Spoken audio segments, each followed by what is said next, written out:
ready? We're about to start.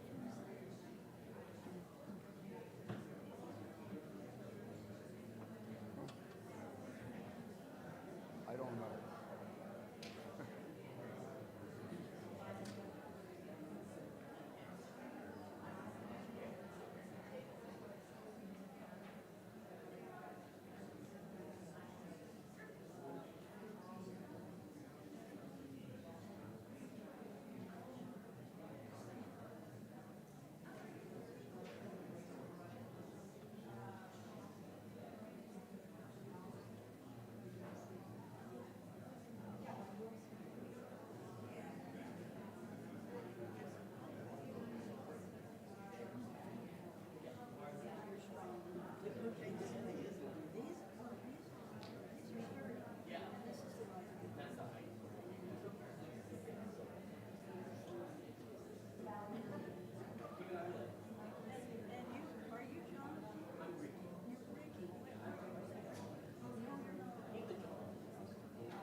It's fine. Yeah, they're mine. You can touch them if you want, but gently. All right, if we could all please take our seats and get settled, we'll go ahead and get started. Good afternoon. My name is Marvin Gowron, and I have the honor of serving as the Executive Director of the Interfaith Council of Southern Nevada. While you're all getting settled here, and it sounds like you're settled, I'd like to mention our Golden Rule license plate. And you can see my lovely wife, Francel, showing the license plate. The Interfaith Council has partnered with the DMV to create this special plate.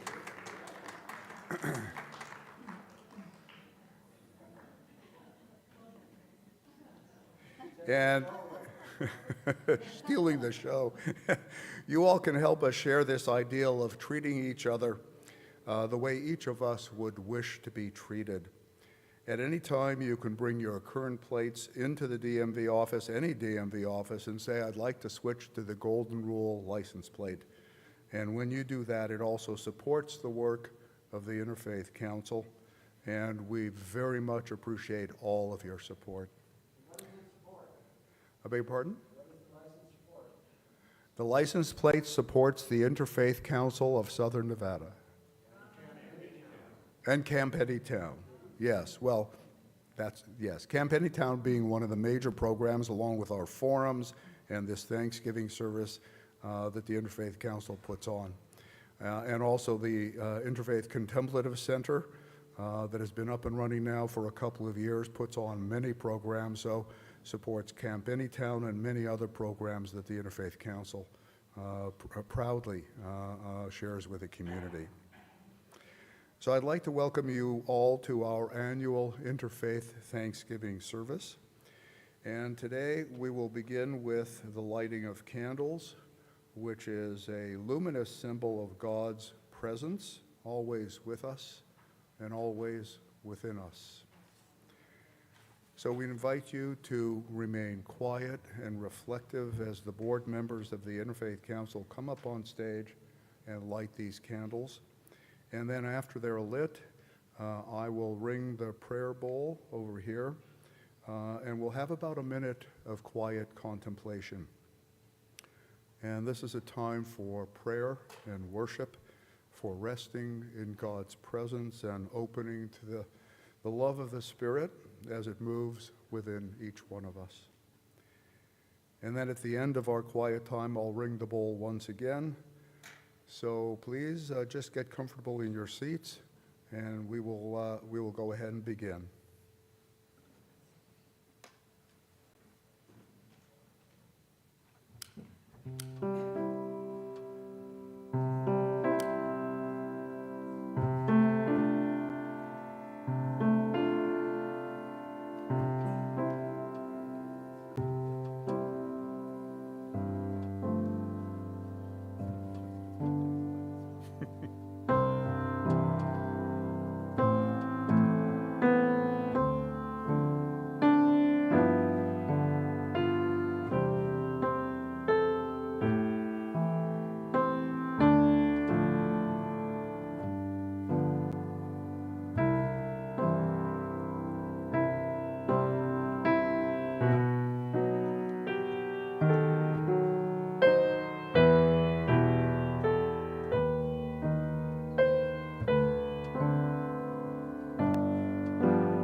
Thank you.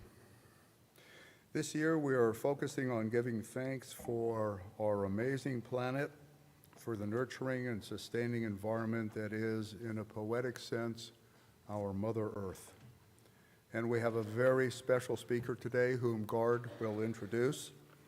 But first, I want to invite Rabbi Sandy Axelrod, the leader of Congregation Ner Tamid, to welcome us to this lovely space.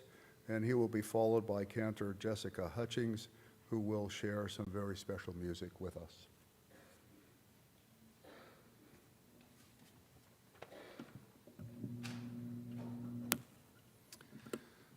Well, welcome everyone to Congregation Ner Tamid, where we are celebrating our 50th anniversary year since our founding.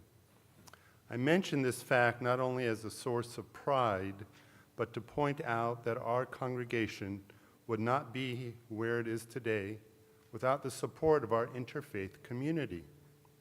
Early on, before we built our first building, we met at churches who were kind enough to open their doors. We met at West Charleston Baptist Church, Christ Episcopal Church, United Methodist Church. We were kind of wandering Christians, I guess, for a while. We even met at a mortuary for a year and a half while we were transitioning to this current building in 2007. Moreover, this Thanksgiving service is an iteration of the first Interfaith Thanksgiving service that Father Bill Kenny and I planned over 25 years ago. In a world often marked by division, conflict, and discord, Thanksgiving calls us to pause and focus not on what separates us, but on what unites us, a shared gratitude for the blessings of life, family, and friendship. This holiday reminds us to celebrate the abundance we enjoy and to give thanks for the connections that sustain us. While the challenges around us may highlight our differences, today we choose to honor the power of unity, the beauty of diversity, and the joy of coming together to recognize our common humanity. Let our Thanksgiving gratitude inspire us to build bridges, deepen understanding, and create a world rooted in compassion and inclusivity. It was Desmond Tutu who said, "Do your little bit of good where you are. It's those little bits of good put together that overwhelm the world." May our observance today, representing many faiths, be our offering of a bit of good that little by little will change the world. May gratitude inspire us to work for justice, peace, and a world where all can flourish. And let us say, Amen.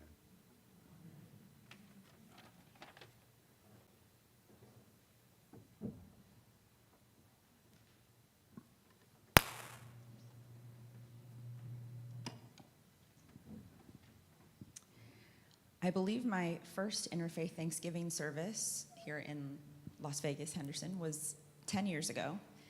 And I was asked to sing then as well. And I chose this piece, Modim Anach Nulach, which is Hebrew for "we give thanks."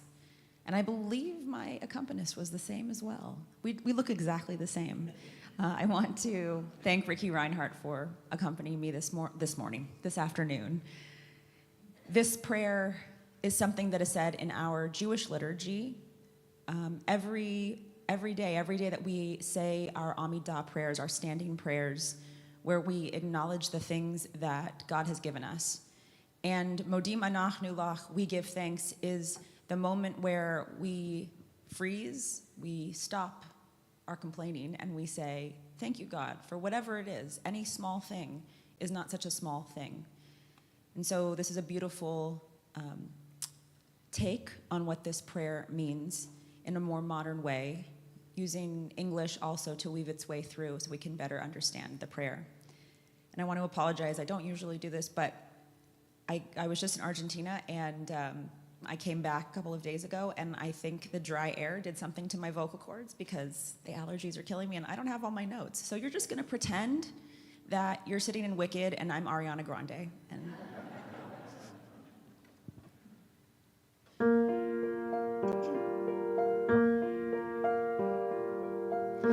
Modim anachnu lach she'ata For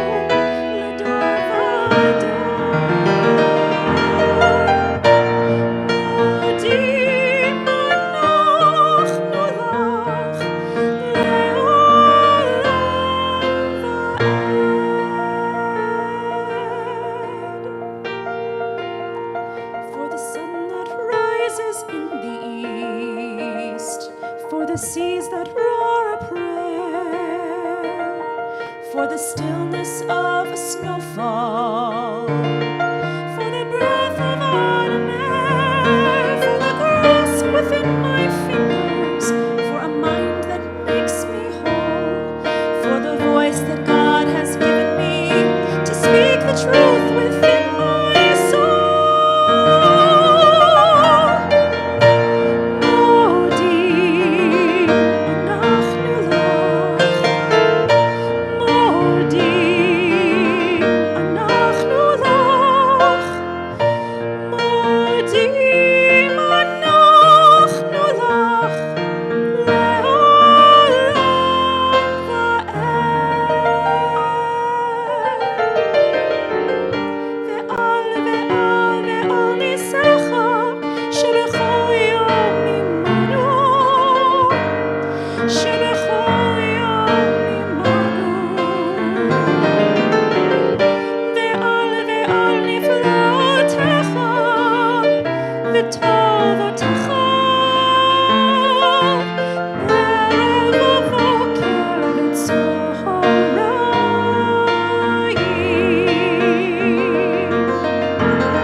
For the laughter of the children, for the way they greet the day, with their endless stream of questions, they remind us how to play. And for the ones we've called beloved, who take away our fear, they tell us without saying it, remember, I am here. Remember, I am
Thank you, Rabbi Sandy and Cantor Jessica, for uplifting us with word and with song.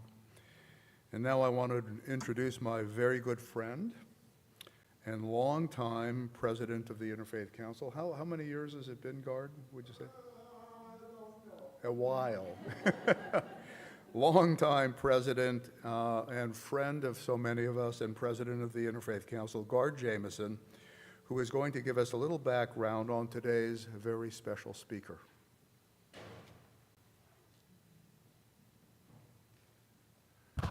So I think it's appropriate that we give Jessica one more round of applause. Because if that's what a raspy throat sounds like, you're perfection. Thank you, Jessica. Rabbi in training.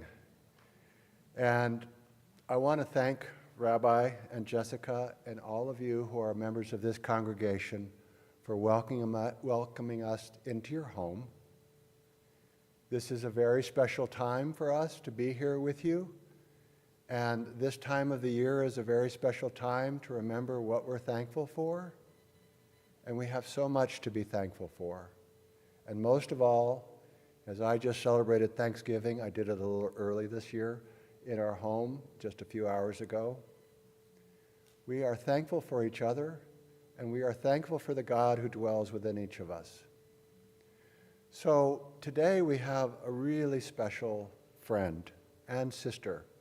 Her name is Kiara Byrne. And Kiara Byrne I got to know, I think, a little over 10 years ago. And Kiara Byrne spent time in Africa with a fellow named Richard Leakey. Anybody heard of Richard Leakey? He's a wonderful fellow who has sort of rooted out and discovered the early bones of our ancestors who came from Africa. And the appreciation that this has been a migration. It's been a migration out of Africa into the world. And here we have this incredible diversity. And so for that, we can give thanks.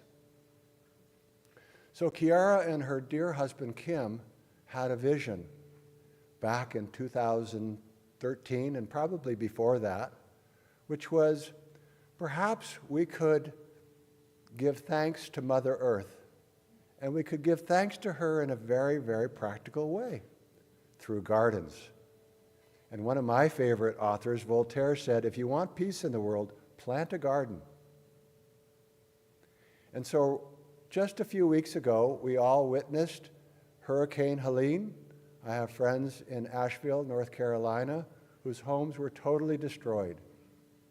Just this last week, we witnessed cyclones in the Northwest. I have friends up in Seattle who lost all their power, and the rain was horrendous. And I want to suggest to you that Mother Earth is weeping. Mother Earth is sad. Mother Earth is sad that we have not taken time to truly love the earth in the way that she deserves to be loved. So my dear interfaith friend Thomas One-Wolf said, walk gently upon Grandmother Earth, for it is she that supports us. And so my sister Kiara and her dear husband Kim started Green Our Planet, which is the largest school-based garden program in the world. And their dream is to have these gardens flourishing across the globe so that little children coming up through the schools not only get curriculum, but they get farmers markets. And if any of you have an opportunity, go on to Green Our Planet. Any of you been to the farmers market down at the county? Yes, it is one of the most blissful experiences you'll ever have to see these little kids trying to sell you a few things of kale for $10. And I bought it. But it truly is a remarkable thing that Kim and her dear spouse, Kiara, my sister Kiara, have created. It's a vision of a possible future. And so I just want to say thank you, my sister, for being part of a new world that is emerging.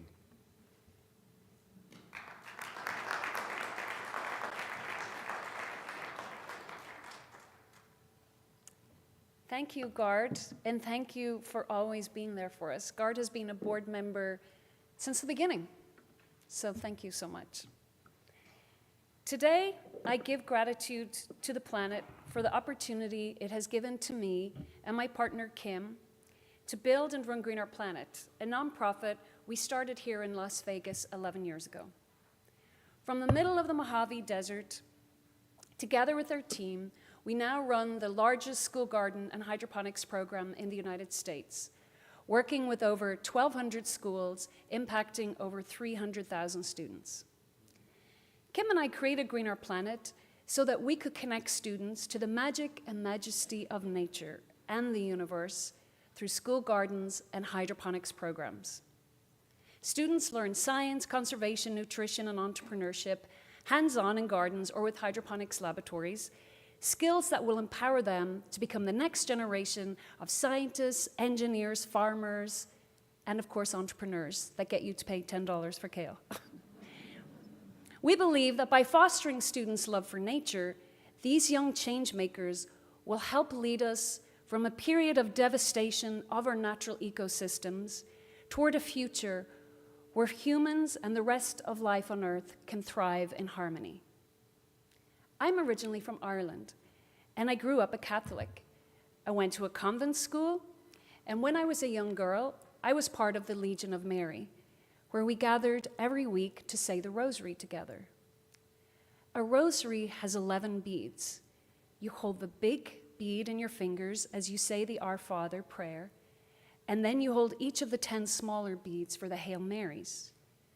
Today, I offer this decade of the rosary that I'm about to share with you to the planet in gratitude for the beauty, joy, sustenance, and hope she brings into my life. This is our love story. The first bead. Kira ní bhrain is Sanam Dom. This is how you say in Irish that my name is Kira Byrne. Is os éireann mé, I come from Ireland. I am a descendant of the Celtic Druids who arrived in ancient Ireland around 1500 BC. The word Druid comes from the word dira in Irish, which means oak tree. The Druids were the caretakers of the connection between the spiritual world and the people. They created this connection through the natural world and considered trees to be sacred. In particular, they worshipped the oak tree. But the Celts and the Druids disappeared when the first English king and his soldiers set foot on Irish soil in 1171. What followed was 800 years of turmoil, bloodshed, and the destruction of the Irish culture. For 8 centuries, across the misty green island of Ireland, huddled masses of farm folk and villagers crowded into dark, small, forbidden, mud-walled churches, and kneeling on the hard earth while they said the rosary. Ar neahar atar neav, gnefer danam, gadaga the react, gnefer gadanam an talav. Our Father who art in heaven, hallowed be thy name, thy kingdom come. The women were on one side of the church, and they wore scarves knotted tightly under their chins. The men on the other side wore woolen caps pulled down on their heads, and they prayed with all their might. Their devotions were for protection from the English who'd invaded our country and remained for 800 years. Prayer and their devotion to the land fed and nourished the Irish people and gave them their stories, their poetry, their songs, and their essence for being.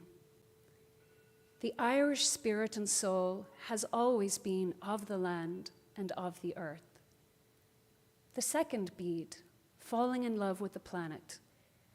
I grew up in a working-class neighborhood in Dublin in the 1980s and 90s. I struggled a lot with depression and anxiety, and we didn't have therapy back then or even a name for what I was feeling. But as I was a kid, I realized that I felt better when I was outside in our small back garden where we grew potatoes, turnips, and rhubarb, or in the Wicklow Hills just south of Dublin that were covered in purple heather. I loved walking along the Dublin seacoast in the grey and drizzly rain, the kind of day my grandmother would call a dirty day.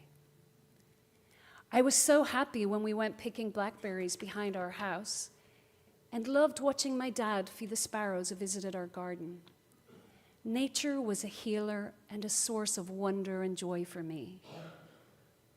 The third bead, the mythical, mysterious swordfish.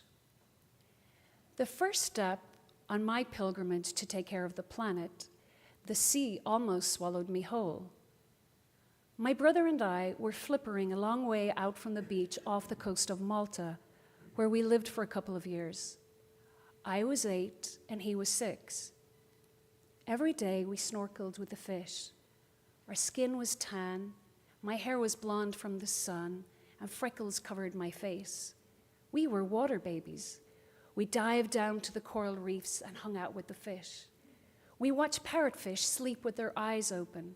Sea anemones grasped at our legs as we swam by, and eels darted in and out of their homes in the sand. But my favorite were the swordfish, streaking beneath us in the ocean blue, their swords moving back and forth. One day, we almost drowned. What happened was this. My brother got water in his face mask and started choking on his snorkel. And he grabbed hold of me and struggled, gasping for air. I soon lost my breath too.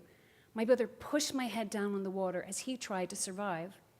Because I still had my face mask on, I was able to see 3 swordfish swimming by, going about their day, a normal day for them.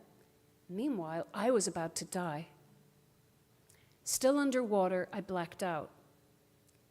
When I later woke up, I was spluttering and had a blasting headache. Fortunately, a man had spotted us and rescued us. We were all very quiet on our walk home. Along the way, I saw a truck with the back down, covered in fish. A fisherman was selling his catch for the day.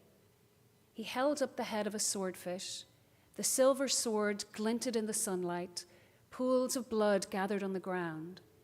That was beginning of the path for me. The sea did almost swallow me whole that day, but more importantly, it woke me up. The 4th bead, emigrating to America. My first time living in America was in 1990 in the bustling, diverse community of Queens, New York. I was 20 years old and was there on a J-1 visa, working for the summer with 12 other Irish students. We were crammed into a 1-bedroom apartment in Woodside. We slept in shifts, with sleeping bags covering the floor, because half of us worked the days and the other half worked the night shifts. While my friends took higher-paying jobs, cleaning offices or bartending, I was drawn to something different. I joined NYPIRG, New York Public Interest Research Group, a grassroots conservation organization. My job was to go door to door, trying to raise money for environmental causes, like protecting the whales or reducing pollution. Now, it wasn't easy, because my accent was much thicker than it is today and was hard to understand, and many residents didn't speak English. And I felt a bit awkward, asking for monies from families who didn't seem like they had much to spare. But that job taught me something crucial. Even at 20 years old, living in a strange city thousands of miles from home, my first instinct was to try to protect the planet. This realization was an important step on my journey. The 5th bead, listening to my intuition. 11 years after emigrating to America, I was living in New York.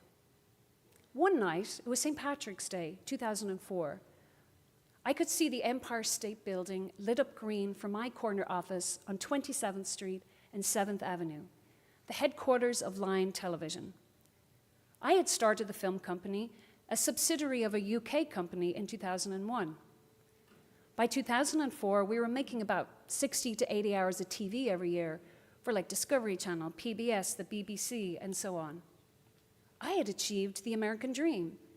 I had emigrated with less than $1,000 in my pocket in 1993 and the goal of becoming a documentary filmmaker, and here I was living in New York, running a successful film company, and I'd met the love of my life, Kim McQuarrie, who's from Las Vegas, by the way, and a natural history filmmaker. But that night, looking out at the green-lit skyline, I felt unsettled. A voice inside me kept saying, "This is not the way, Kira." I couldn't shake it. And while I was proud of what I built, I realized I didn't really care about the TV shows we were making. What I was passionate about were the films that Kim was making about the planet in Papua New Guinea and the Amazon rainforest. And Kim and I had been working on a project with Dr. Richard Leakey about his book, The Sixth Extinction, about the ongoing mass extinction, the largest since the dinosaurs went extinct 65 million years ago. The voice in my head was telling me something important. I wanted to make films that revealed the biggest, most important stories unfolding on the planet. It wasn't just about making TV. It was about sharing truth and driving change. 6th bead, Kenya and Dr. Leakey. After I left Line Television, I suggested to Kim that we reach out to Dr. Leakey directly to see if we could work with him to share this important story of the sixth extinction. And a few weeks later, we were on our way to Nairobi. We spent many afternoons with Dr. Leakey in his backyard, which overlooked the Rift Valley, discussing the sixth extinction. And he warned us that by 2050, humans might be responsible for eradicating nearly half of all the species on the planet. Dr. Leakey's solution was clear.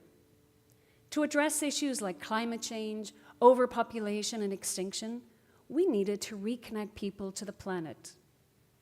If people can fall in love with the earth, he said, they'll want to protect it. When we later left for Africa, we carried a single question in our minds. How can we help connect people to the planet? And answering that question was what laid the foundations for Green Our Planet. The seventh bead, the birth of Green Our Planet. So we carried this idea of connecting people to the planet back to Las Vegas, like a gem in our pockets, hoping it would guide us to figure out a plan. And after months of discussion, Kim and I decided that we should create a green Kickstarter, a web-based platform where anyone could raise money to carry out a green project in their community. Our next step was to find a green project to test the site. A friend of ours connected us to a PTO not far from here in Henderson, where the parents were trying to build a school garden, but they didn't have the money. So we said, we'll make a short film, upload it to our new website, you can share the link to other parents in the community. Within 3 weeks, they'd raised over $5,000 and built the school garden. But then something unexpected happened. Other schools wanted to do the same thing. And within less than a couple of years, there were more than 30 school gardens built in the Clark County School District. But teachers, it turned out, had many needs. Some of them said to us, yeah, we have a garden, but now we need a curriculum. So we had to help them raise money and get the curriculum so they could use the gardens to teach students. Other teachers said, well, we have hundreds of pounds of vegetables, what are we going to do? And we said, well, run a farmer's market. And that was the beginning of the farmer's market. And as we watched our program grow, we realized the idea we had leaving Africa to connect people to the planet was now happening in schools all across Las Vegas. And even more than that, students were learning STEM, nutrition, conservation, and entrepreneurship through hands-on experience, which is the most powerful form of education there is. In fact, numerous studies have shown that the earlier students are exposed to STEM, like science, the more likely it is they'll pursue a career in STEM. So we were gratified to be offering our program primarily to underserved communities, where students were now gaining a love for science and nature, affording them opportunities to become the next generation of scientists, conservationists, engineers, and entrepreneurs. The eighth bead, my journey with cancer.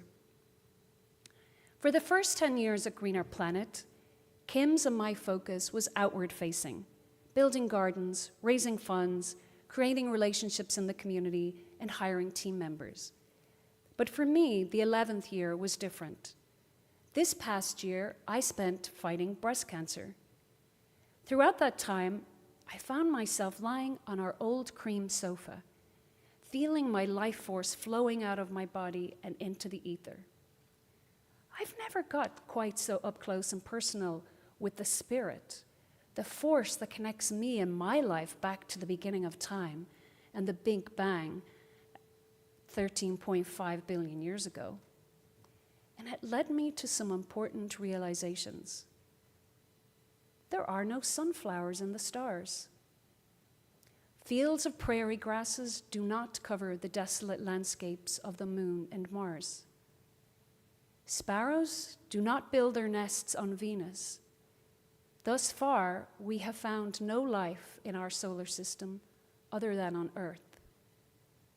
This deep experience connecting with my life force shifted me.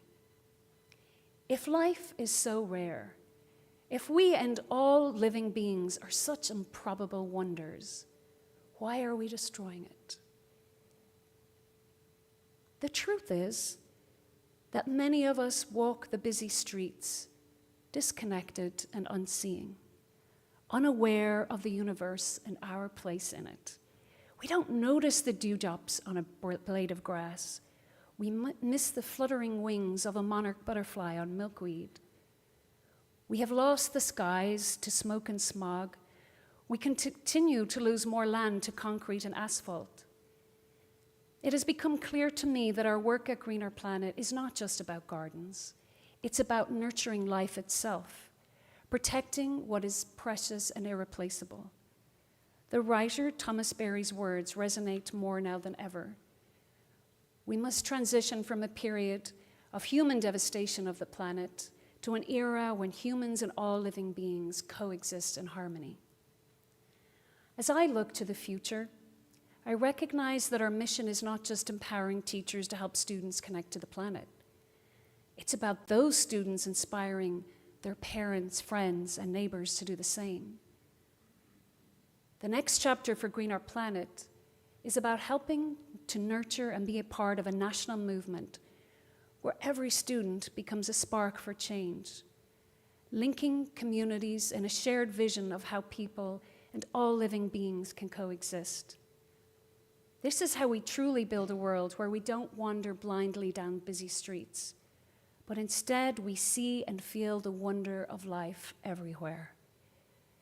This is how we build a world where people don't just rush through life feeling empty and disconnected, but instead wake up to the wonder of life all around them, feeling truly alive, inspired, and deeply connected to the planet and all living beings. Bead number 9, the 2024 election. Given the results of the recent election, there's no doubt that conservation in America and around the world is going to suffer a setback. So it can be easy to feel hopeless and despair. It's easy to play the blame game. But today, I say to all of you, to all of us, this is our moment. This is our opportunity. Dr. King put it so beautifully when he said, "Only when it is dark enough can we see the stars." This is our call to action.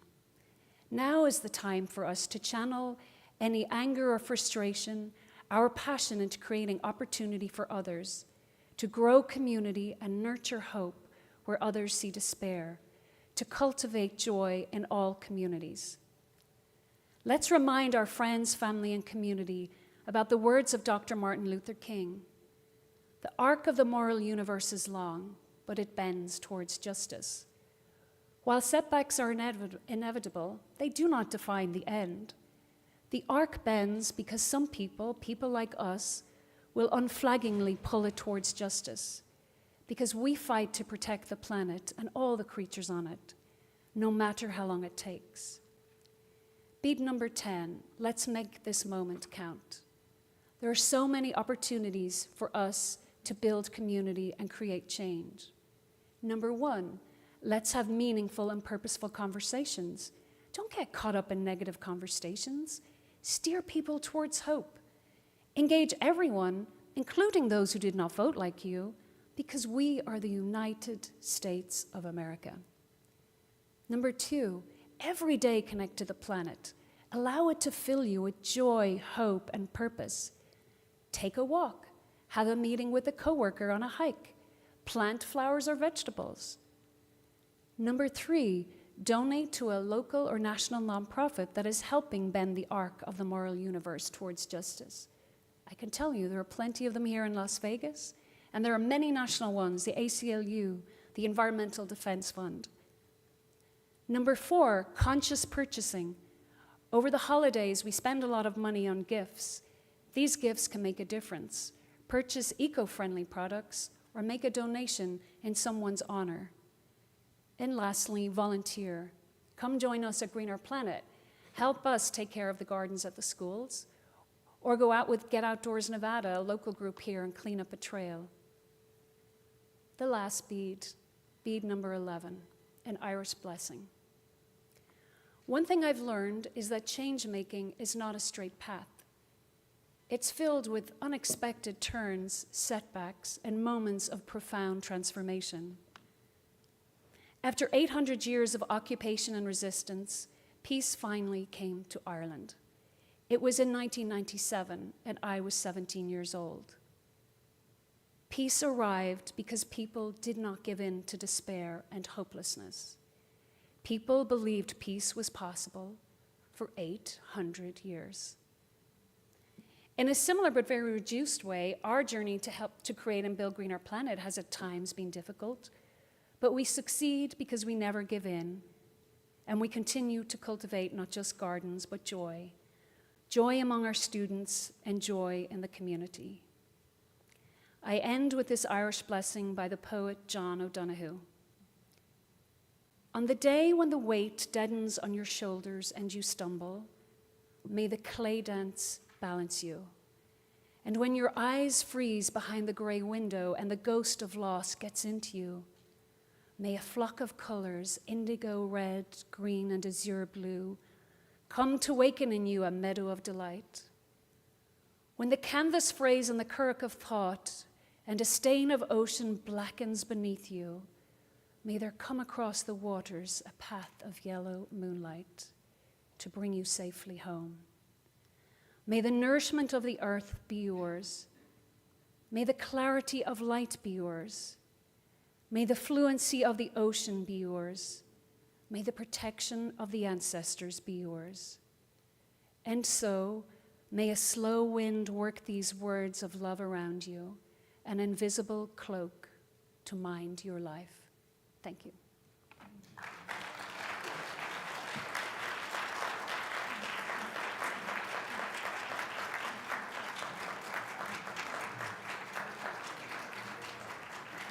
Keep applauding, keep applauding. Thank you, Kiara. And thank you, Kim, as well, for your tremendous work and for helping us to always remember and be thankful for this amazing world that is our home. That was just exquisite. Thank you. And now it's my pleasure to introduce our very own Interfaith Peace Choir, led by Francil Gaura.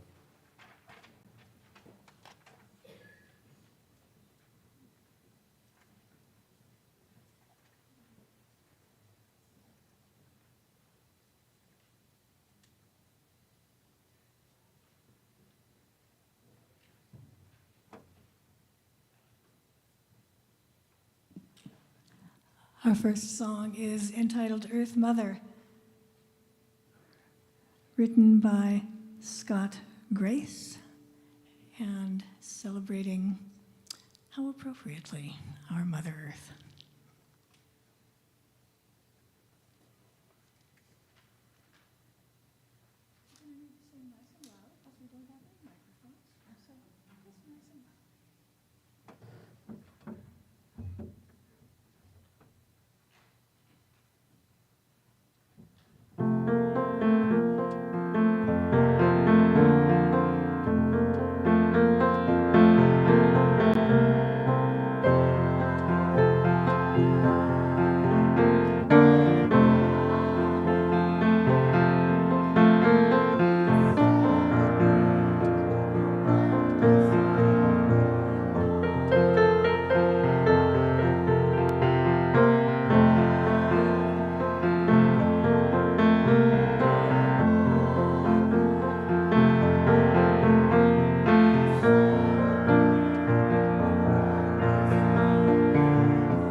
Our next song is called, very appropriately, All of Us Belong.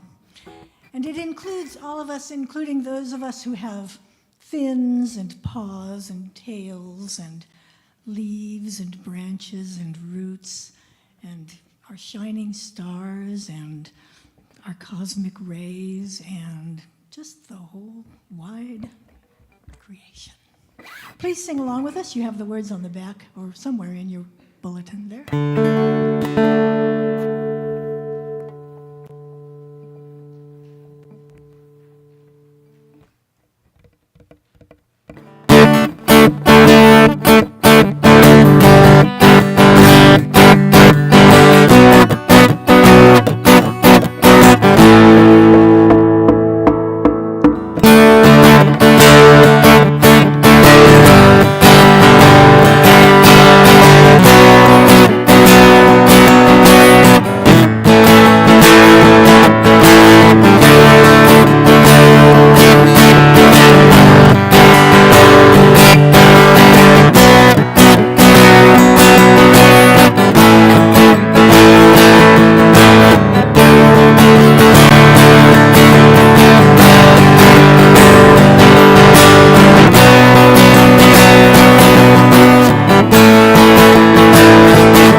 Well, everyone, thank you so much for being here, and special thank you to Marvin Garwin, who put the service and program together. Thank you, Marvin, so very, very much. You could really thank him if you get one of those license plates, right? Thank you to Francille, his wife, and director and producer of our Interfaith Choir. You guys were marvelous. Thank you so much. And again to Sierra, what a beautiful message. So thank you. Well, our program comes to a close, but our desire for camaraderie does not. And so we invite you to go into the foyer where we have some light refreshments. And for many of us, we might have come with a friend, and so we know someone here, but there are many faces that we don't know. Take a moment in the spirit of Thanksgiving to introduce yourself, share a little bit about yourself with someone you don't know, and let's make some new friends. Thank you, everyone, for joining us for this program. We'll see you in the foyer. Thank you.